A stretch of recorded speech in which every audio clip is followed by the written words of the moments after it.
Joining us, MS Now international reporter Inez de la Catera in Jerusalem, Dubai-based reporter Inzamam Rashid in Oman on the Strait of Hormuz, MS Now senior national security reporter David Rode, and MS Now reporter Ariel Reshef. All right, so David, let's start with the overview here and what we just heard from officials today, from Caroline Leavitt, but also Pete Hegseth and General Dan Kane earlier. Do you have a better sense that we know what success is, that we've defined what success is for ourselves? That point you just made about the fourth point, and these sweeping statements that this mission will guarantee that Iran can never have a nuclear bomb again. As you said, it raises this regime change issue. And point three about the terrorist proxies can no longer destabilize the region.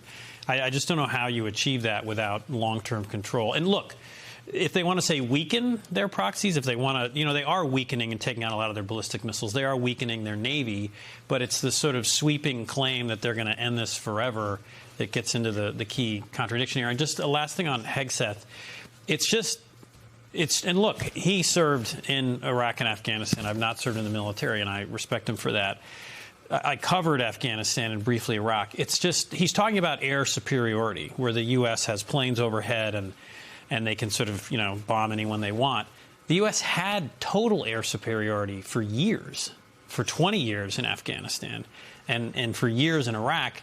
And that didn't stop insurgents from hiding. Yeah, and also there wasn't a Revolutionary Guard in Afghanistan or Iraq. I mean, the Iranian IRGC is extremely rooted in the society. They're well armed. They're trained. That's a powerful military. It is, and it could turn into an insurgency. And so that's just, again, this long term.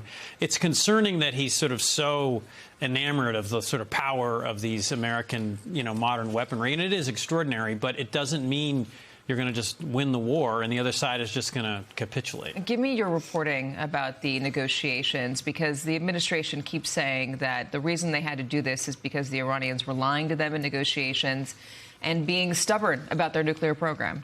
So it started with an interview that Steve Witkoff gave on Fox News on Monday night, and he said on live TV that when they had their first meeting with the Iranians bragged about all the enriched uranium that they had, and that they had so much enriched uranium that they could make 10 nuclear bombs. And it struck me, so I went back to sources who know about what happened in the negotiations, and they just said flat out, that never happened.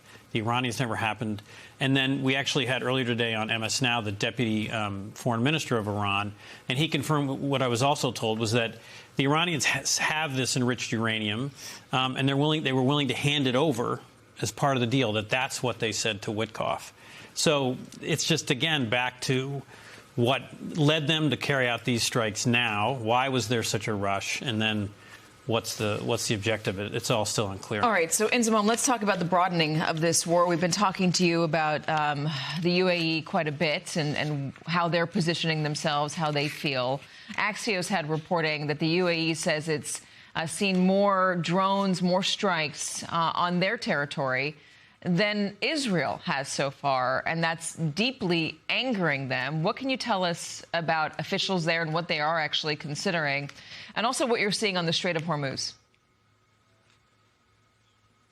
Yeah, a bit about the UAE first, Katie. Good evening from the Strait of Hormuz at the north of Oman. So the UAE is very angry. It is very disappointed with the sheer number of missiles that Iran is firing into the country, but also where they've targeted and where they've struck.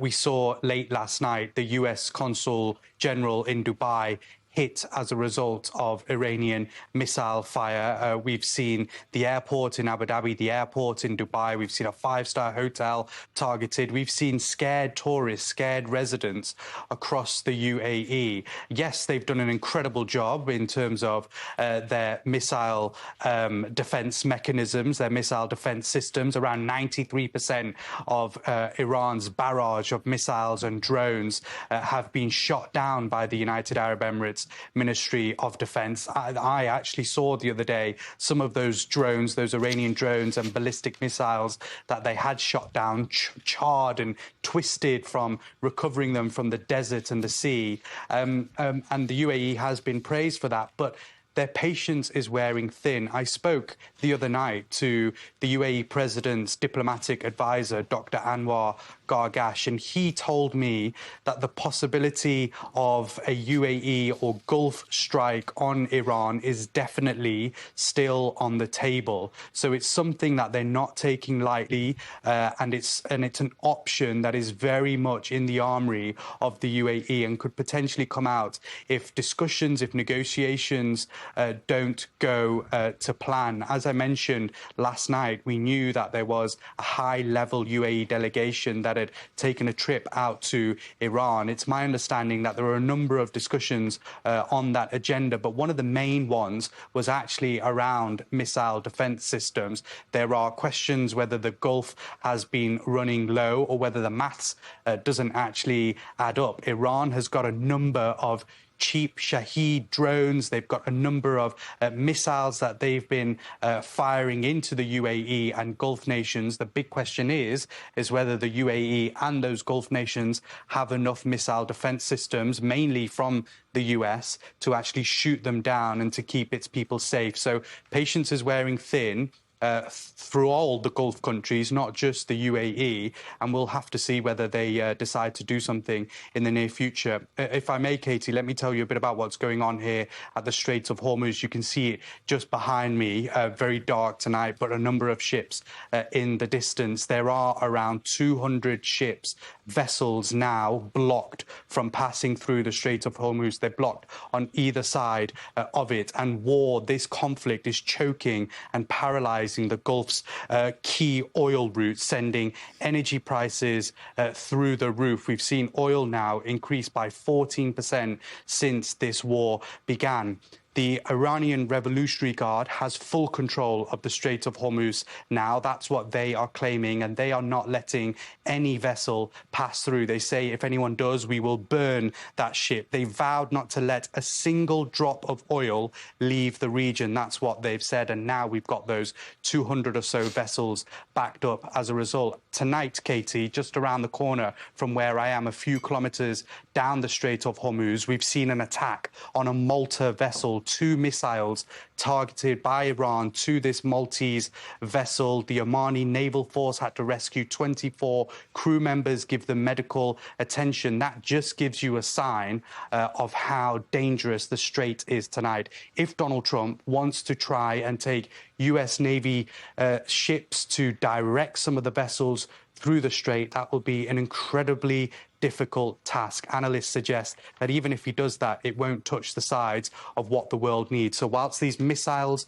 ballistic missiles and drones are going on between Israel, the US and Iran into the Gulf, it's here on the strait where the world will feel the consequences of this conflict. Yeah, and it's just been a few days. Imagine if it lasts a week or longer, what that's going to do to oil prices around the world. Inzamam, thank you so much. I appreciate you coming to us live from Oman today. Okay, let's talk about Israel. Inez, the confusion yesterday was whether the U.S. got dragged into this war because Israel was going to strike first, or whether the U.S. forced Israel into this war. There's conflicting statements from the Secretary of State here and the President of the United States. What are the Israelis saying? Yeah, Katie, and I'll start by saying that the sentiment here, from people we've been talking to, they're very much on board with this operation. There is a sense that they have been, under attack from Iranian proxies, from Iran itself for years now. And so they are on board with the fact that the U.S. and Israel are going after Iran. One man telling me they want the U.S. and Israel to finish the job. But I did ask the Israeli president earlier today about the Secretary of State, Marco Rubio, suggesting that the U.S. followed Israel into this war. I'll let you listen to what he had to say. I can only say one thing. President Trump is the leader of the free world. He doesn't need Israel to take such decisions. He took a bold decision, which is strategic, which can bring peace to the Middle East, peace to the world, and it is vital that at this moment we all unify against the empire of evil. And to To be clear, my question there was, was Israel planning to attack Iran first? So a bit of a non-answer there. But meanwhile, the sirens here continuing to blare across the country. Just today, we had to take cover 6 times. Just today, we were in Tel Aviv earlier today, now in Jerusalem, and really throughout the day, throughout the country, attacks on Israel. At one point, we were told that there were simultaneous attacks, both from Hezbollah and Iran, at the same time. The number of casualties rising across the region, and real concerns for Americans who are trying to get out. I will say we did learn today as well that there are buses being organized by the Israeli Ministry of Tourism. There were buses that began moving today. There will be 3 other buses heading to the Egyptian border tomorrow.